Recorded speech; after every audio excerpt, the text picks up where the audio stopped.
world from my window is the only beautiful world in મારી બારીએથી દેખાતું વિશ્વ અત્યંત સુંદર છે. હા, હું જ્યાં છું ત્યાં મારા રૂમની બારી એ દિશામાં પડે છે જ્યાંથી સૂર્યને ઉગવું હોય છે સવારે, અને જ્યાંથી શરૂઆત ચંદ્ર સાંજની કરે છે. તારાઓ પણ છે. એરપોર્ટ નજીકમાં છે તો વિમાનો આવતા જતા હેલો ડીકે કહેતા જાય છે. મારી બારીએથી આ સગવડ તો છે જ. પણ અહીં મને સુરેશ દલાલ ની કોલમનું નામ જ હતું મારી બારીએથી.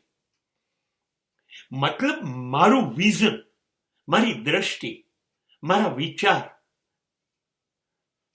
હું જોઈ રહ્યો છું દુનિયા કેવી છે એવું એનું સૂચન હતું. હા, મારું પણ એ જ માનવું છે કે મારી પાસે બે નાનકડી આંખ છે પણ એટલી શક્તિશાળી છે કે સમગ્ર વિશ્વ, સમગ્ર બ્રહ્માંડને જોઈ શકે છે. એટલી સુંદર છે. તો મારી બારીએ મતલબ મારું વિઝન, મારી દ્રષ્ટિ જો સકારાત્મક હશે તો ચારે બાજુ મને મેઘધનુષ્ય લાગશે. ચારે બાજુ સુખની વરસાદ, ચારે બાજુ કુદરતના આશીર્વાદ વરસે છે એવું લાગશે.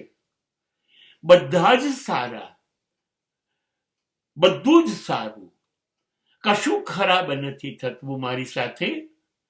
મારી સાથે બધું સારું થાય છે. આ મારી સકારાત્મક બારી ખુલી. અને જો મારી બારી નકારાત્મક ખુલે છે તો મને આ દુનિયા બિલકુલ ઝેર જેવી લાગશે. મને આ દુનિયા નહીં ગમે. મને એમ થશે કેમ બધા જ મારી સાથે આવું કરે છે, કેમ આ દુનિયા આવી છે. આ દુનિયા બહુ સડેલી છે, બહુ ખરાબ છે, મારાથી સહન નથી થતી. હે માલિક, આ દુનિયામાં તે મને જન્મ કેમ આપ્યો? તેરી દુનિયા સે દિલ ભર ગયા. તો નકારાત્મક બારી ખોલીશ તો મને દુનિયામાં કશું નહીં દેખાય. મને કાળી રાત્રિ દેખાશે. મને ટમટમતા તારલાઓ નહીં દેખાય. મારી બારી એટલે મારી વિચાર શક્તિ, મારી વિચારની દુનિયા, મારી સ્વપ્નની દુનિયા, મારી કલ્પનાની દુનિયા એ જેવી હશે એવું મારું વિશ્વ બનશે, એવું મારું હૃદય બનશે, એવી મારી લાગણીઓ બનશે. હું તો સુખી થઈશ, પણ મારા સુંદર વિશ્વને કારણે વિશ્વ પણ સુખી થશે.